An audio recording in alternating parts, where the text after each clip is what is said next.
Coca-Cola stoltur styrktaraðili handbolta á Íslandi. Ja, Kári, hver eru fyrstu viðbrögð eftir þennan leik? Gríðarleg vonbrigði. Hrikalegt að hitta örugglega bara einn okkar allra slappasta leik í háa herrans stíl, akkúrat hérna í horninu. Það voru afspyrntu fáir leikmenn hjá mér því miður sem að náðu upp frammistöðu í dag. Þannig að mjög sorglegt að það skulle gerast og það verður bara ég og þér líka hálfélur á bekknum með nýsta lausnir og þetta var bara slappt.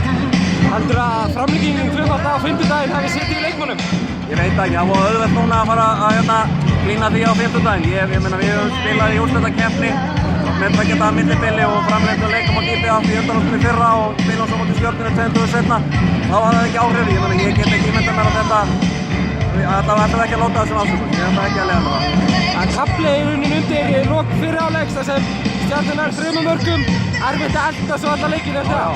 Við náttúrulega gerum okkur lífið leik með bara hverjum töpuðum boltanum á fætur öðrum í fyrri hálfleiknum og á köflum í seinni. Svo vorum við eitthvað svona alltaf fastir að ná þeim og komum inn í 1 og vantaði þetta jöfnunarmark en það kom ekki og þær voru bara sterkar og áttu þetta skilið.